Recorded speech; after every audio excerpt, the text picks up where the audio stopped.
تو پھر بھی ہم عزت و مرتبے سے نام لیں, عزت و مرتبے سے بلائیں, تو پھر میں تو یہی کہوں گا کہ پھر ایسے ہی ہے جیسے خدا نے پہلے کہہ دیا ہے کہ جتنا مرضی پکڑ پکڑ کے حق کا رستہ دکھاؤ, جتنا مرضی ان کو صحیح رستے پہ لگاؤ, ان کے دلوں پہ میں نے تالے لگا دیے جی, یہ حق دیکھنا ہی نہیں چاہتے.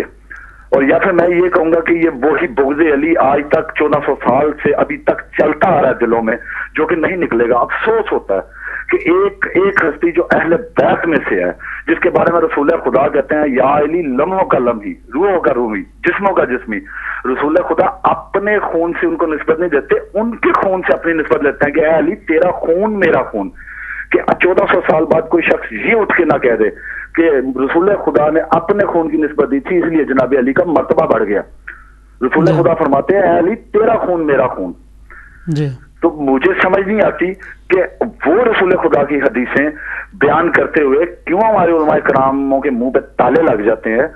وہ حدیثیں بیان کرتے ہوئے جو اہل بیت اور ائمہ معصومین کے بارے میں ہے, وہ کیوں, کل قادری صاحب بھی کہہ رہے تھے جی میں انہیں معصوم نہیں مانتا. آپ کے ماننے نہ ماننے سے کوئی فرق نہیں پڑتا, جسے اللہ نے چن لیا ہے اسے اللہ کی ذات بہتر جانتی ہے. کہ یار میں ہمیشہ کہتا ہوتا ہوں کہ پاک امیر کا یہ فرمان ہے کہ ہمارے بارے میں قیاس رائیاں نہ کیا کرو, ہمیں کن کی نجاست سے دور رکھا کرو. تو اسی لیے اللہ نے ان کے نزدیک نجاست کبھی نہیں آنے دی. اب جب تک آپ کا لقب ہے امیر المومنین, سمجھ یہی آتی ہے کہ انہوں نے مومن بننا نہیں ہے اور انہوں نے علی کو ماننا نہیں ہے, کیونکہ مولا جی جعفر اصل میں بات جو ہے وہ کسی ایک شخص کے انکار کرنے کی یا کسی ایک گروہ یا طبقے کے. آپ مولانا ہاشم صاحب, میں نے جو آپ کو ڈی وی ڈی کا حوالہ دیا نا 10 محرم کا امام حسین کانفرنس کا, آپ بھی ایک دفعہ منگا کے دیکھیے گا. اور وہ لوکل چینل کے تمام جو اتھارٹیز ہیں وہ مجھے بائی نیم بھی جانتے ہیں کہ میں نے ان سے ریکویسٹ کی تھی کہ یہ آپ اس بندے کو کہیں کہ یہ آ کے ٹی وی پہ ریٹن اپولوجائز کرے کہ اتنے توہین آمیز کلمات جو ہیں وہ امیر المومنین کے بارے میں سید ہو کے وہ بیان کریں. تو مجھے سمجھ نہیں آتی کہ میں ان کے کس چیز پہ ان کے میں غور کروں. ایک طرف وہ دم بھرتے ہیں کہ ہم حضرت علی کے پیار کرنے والوں میں سے ہیں, اور ایک طرف وہ اس طرح کے الفاظ بیان کرتے ہیں, اور جب خلافت ثلاثہ کی بات آتی ہے تو تن بدن میں آگ لگ جاتی ہے. نہیں, اصل میں حسنین جعفری صاحب بہت بہت شکریہ آپ کے فون کا. میں نے آپ کو سنا, آپ کی جو بھی گفتگو کی ماشاءاللہ ایمان افروز باتیں ہیں آپ کی. میں یہ گزارش کرتا تھا کسی ایک شخص کے یا کسی ایک گروہ کے انکار کرنے سے نہ ان کی فضیلت کم ہوتی ہے, اور اگر کوئی یہ دعویٰ کرتا ہے کہ میں سادات میں سے ہوں اور وہ خود ابو سادات کے خلاف بات کرتا ہے, تو لیکن اس کی سیادت جو ہے وہ مشکوک ہے. کوئی یہ نہیں ہو سکتا کہ کوئی شخص سید بھی ہو اور امیر المومنین کے خلاف بات کرے, یہ نہیں ہو سکتا. میں کہا کرتا ہوں کہ مولا کائنات کے مقابلے پر آنے کے لیے ہمیں جو شخص بھی ان کے مقابلے پر آئے گا وہ اپنے آپ کو امیر شام کے برابر تصور کرے. جو امام حسن امام حسین کے مقابلے پر آئے گا وہ اپنے آپ کو یزید کے برابر تصور کرے, چونکہ انہی لوگوں نے جنگ کی تھی. اب امام حسین سید الشہداء علیہ السلام کے بارے میں ہم دیکھتے ہیں کہ مختلف اسکالر جو کہ ٹی ویوں پر آتے ہیں اور ان کے مخالفوں کو اچھا سمجھتے ہیں, رضی اللہ کی دعائیں دیتے ہیں, وہ بظاہر ان کے دشمنوں کو اچھا کہہ رہے ہیں, حقیقت میں وہ امام حسین کو نعوذ باللہ غلط کہہ رہے ہیں. تو جو امام حسین کو غلط کہے تو اس کا مقام و مرتبہ وہی ہے جو یزید کا تھا, لشکر یزید کا تھا. تو اگر کوئی شخص کوئی دعویٰ کرتا ہے اور وہ مولا کائنات کی توہین کرتا ہے تو اس کا زبانی دعویٰ ہے, اس کی سیادت مشکوک ہو جاتی ہے کہ کوئی کس طرح سے مولا کائنات کی شخصیت کے بارے میں غلط الفاظ استعمال کر سکتا ہے. جہاں تک بات ہے ڈی وی ڈیز کو منگوا کے دیکھنے کی, تو میرا خیال میں کفر کی باتوں کو, گمراہی کی باتوں کو اگر وہ چھپی رہ جائیں تو میرے خیال زیادہ بہتر ہے, بجائے کہ ہم اس کو ہوا دیں اور اپنے پروگرام میں اس کو اچھالیں. جہاں تک شیخ رمضان قاضی صاحب کی بات ہے کہ انہوں نے کہا کہ وہ مولا کائنات کو معصوم نہیں مانتے, اس پر بات کریں گے لیکن ایک کالر کے بعد. السلام علیکم. السلام علیکم. جی وعلیکم السلام. کون صاحب؟ میں لندن سے بول رہا ہوں, مسلم ہاشم میرا نام ہے.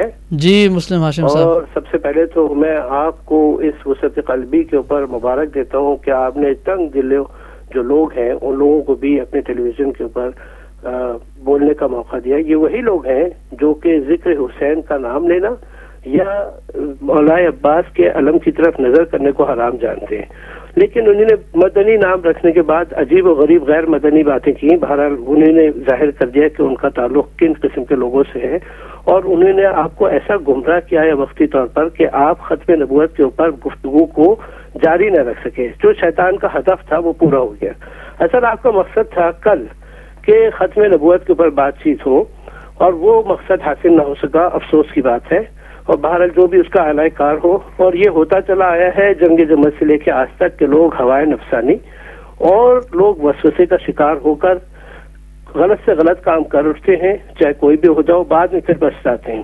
خدا کرے کہ ان کو بھی پچھتانے کا موقع ملے. لیکن میں صرف آپ سے تھوڑی سی گفتگو کروں گا. پرسوں کے سلسلے میں، اس سے پہلے کے پروگرام کے سلسلے میں، وہ اطیع اللہ و اطیع رسول اللہ و اولی الامر منکم، اور اس کے آگے کی جو آیت تھی اس کے اوپر غور نہیں ہو پایا تھا کہ فَإِذَا تَنَازَعْتُمْ فِي شَيْءٍ فَرَدُّوهُ إِلَى اللَّهِ وَإِلَى الرَّسُولِ. سوال صرف میرا یہ تھا، میں چاہتا تھا کہ میں رمضان قادری اور یہ مدنی اور غیر مدنی لوگوں سے پوچھوں کہ یہ جو انعقاد ثقیفہ ہوا، اس کی بنیاد نہ قرآن تھی، نہ ہی اس کی بنیاد کوئی حدیث رسول پاک صلی اللہ علیہ وآلہ وسلم تھی. تو اس کو دین کے حصے میں رکھا جاتا ہے یا غیر دینی مسلمانوں کے حصے میں رکھا جاتا ہے. یہ جو بنیاد پڑی ہے فتنے کی، جس کو کہ یہ فتنہ میں نے نہیں کہا، خلیفہ ثانی نے کہا ہے، بس ان کا فرق صرف یہ ہے کہ انہوں نے کہا کہ اللہ نے اس فتنے کو دور کر دیا. یہ صحاح ستہ میں حدیث موجود ہے اور آپ کے بھی علم میں ہوگی. تو وہ سوال میرا جواب نہیں ہو سکا. دوسری بات، کل جو انہوں نے فرمایا تھا کہ رسول اللہ صلی اللہ علیہ وآلہ وسلم کا جو بعثت کی جو وجہ تھی وہ تھی کہ تزکیہ انسانی کریں اور ان کو تعلیم دیں اور حکمت کی تعلیم دیں. تو انہوں نے یہ کہا تھا کہ معاذ اللہ رسول اللہ کے اوپر یہ الزام ہے کہ وہ کچھ لوگوں کو بھی مسلمان نہ کر سکے، بہت تھوڑی اقلیت کو مسلمان کیا. تو قرآن کی آیات سے بڑھ کر ان کے اپنے جو جذبے ہیں اپنے لوگوں کو، وہ تو بڑھ کے نہیں ہو سکتی. خود قرآن میں سورہ منافقون ہے، خود قرآن میں، اسی قرآن میں سورہ محمد ہے جہاں منافقین کا ذکر ہے. آخر یہ کیسا معجزہ ہو گیا کہ وصال رسول کے بعد منافقین جو ہے وہ صفحہ ہستی سے ناپید ہو گئے اور تاریخ میں ان کا کوئی ذکر نہیں ہوتا. کون لوگ ہیں جو ان کو چھپا رہے ہیں؟ کیا کبھی غور کیا کہ اللہ تعالیٰ تو یہ کہہ رہے ہیں کہ اپنے معاملات کو اللہ اور رسول کی طرف پلٹاؤ، اور ایک گروہ جو ہے سینہ ٹھوک کے کہتا ہے ہمارے لیے قرآن کافی ہے. اور جب سیدہ کونین اپنا مسئلہ پیش کرتی ہیں تو حدیث اٹھا کے لے کے آ جاتے ہیں. دوسری بات یہ ہے کہ وہ جو آیت ہے جو انہوں نے پڑھی ہے کہ یتلو علیہ آیات ہی ویعلمہم الکتاب والحکمہ، یہ فعل مضارع ہے، یعنی اس میں کنٹینیوٹی بھی شامل ہے. تو اگر رسول اللہ صلی اللہ علیہ وآلہ وسلم اپنا کار انجام دے رہے ہیں تو ان کے اوپر واجب تھا ازرو قرآن کہ وہ اپنے بات اپنا جانشین بیان کر کے جائیں، جو کر کے جائیں. انہوں نے مولائیت کا جو اعلان کیا ہے، جس کو رمضان قاضی صاحب، یا مجھے نہیں معلوم، میں تو رحمانی اور رحیمی ہوں، یہ کہاں سے خالی ہے کہ صفت لوگوں نے پکڑ لی ہے. میں رحمانی بھی ہوں، رحیمی بھی ہوں. تو انہوں نے کہا کہ جی ہاں مولائیت ہے. اور ایک کالر نے کہا تھا کہ رسول اللہ نے خلافت کا اعلان کیوں نہیں کیا؟